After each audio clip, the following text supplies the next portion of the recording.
LG전자의 사장님이 삼성 세탁기를 파손했다는 혐의로 기소가 됐습니다. 깜짝 놀랄 일이죠. 글로벌 기업인 대한민국을 대표한다고 할 수 있는 대기업 두 개가 서로 싸워가지고 LG전자 쪽이 기소가 됐습니다. 과연 이 세탁기를 LG전자 사장 임원급들이 고의로 파손했을까요? 알 수 없죠. 뭐 지구가 끝날 때까지도 저는 알 수 없다고 봅니다. 알 수 없다고 보는데 우리 판사님들은 재판을 거부할 수 있습니까? 재판을 거부할 수가 없습니다. 이건 판단 불가입니다라고 할 수가 없어요. 판사는 유죄 또는 무죄, 판단 불가이면 무죄를 선고해야 됩니다. 무죄 추정 원칙에 의해서 판단 불가입니다라는 판결을 낼 수가 없어요. 유죄인지 무죄인지 알 수가 없다면 무죄를 선고하게 돼 있어요.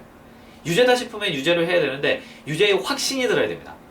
고의로 파손했다는 걸 자기가 확신이 들어야 돼요. 확신이 어느 정도 들까요? 사랑해서 결혼하신 분. 저 친구와는 나는 평생 동업자다. 나와 내 동생은 절대 떨어질 수 있는 한 몸과 같으다. 우리 이런 생각들 많이 하면서 살았잖아요. 근데 살아가다 보면 변하기도 하죠. 엄청난 에너지로 내가 저 사람이 확실하다고 생각했는데 시간이 지날수록 조금씩 마음이 변하기도 하고 사정 변경에 의해서 내 생각이, 판단력이 달라지기도 합니다. 옛날에는 어떤 사람을 보면 싫어했었는데 내가 왜 저 사람을 싫어했지? 또 한때는 내가 저 사람을 너무 좋아했었는데 내가 왜 저 사람을 좋아했지? 이런 생각이 들기도 합니다.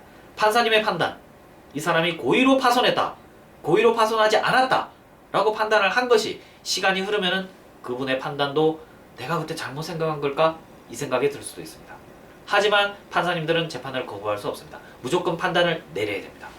그래서 판사의 고충이 엄청난 거예요. 제가 판사를 못하는 이유도 물론 공부를 못해서 못하지만 판사를 못하는 가장 큰 이유 중에 하나도 그 양심에 반하는 판결을 할 수가 없기 때문이에요. 하려면 할 수 있겠지만요. 양심에 반하는 일을 하고 어떻게 사나요? 저는 못 살 것 같아요. 그 사람이 유죄인지 무죄인지 어떻게 알죠? 폭행사건 이런 거 쉬울 것 같죠? 굉장히 어렵습니다. 한 사람은 맞았다 그러고 한 사람은 안 때렸다 그래요. 누구 하나는 분명히 거짓말하죠. 이걸 어떻게 판단하죠? 그 사람의 말만 믿고 피해자의 말만 믿고 CCTV나 다른 증인들이 없는 경우에는 굉장히 난감합니다.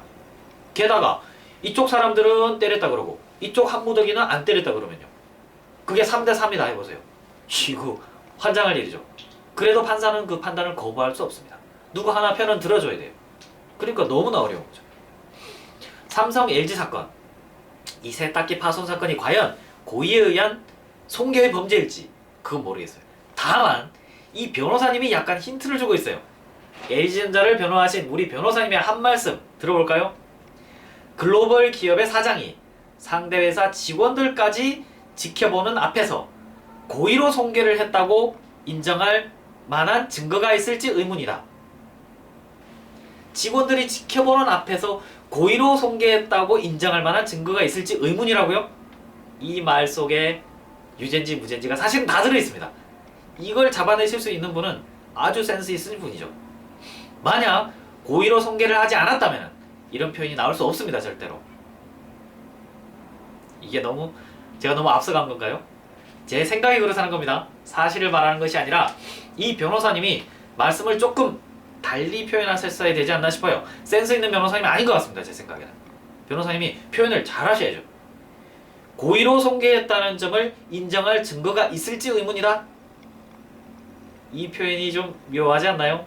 이 뉘앙스를 잡아낼 수 있는 분은 아주 센스 있는 분이십니다.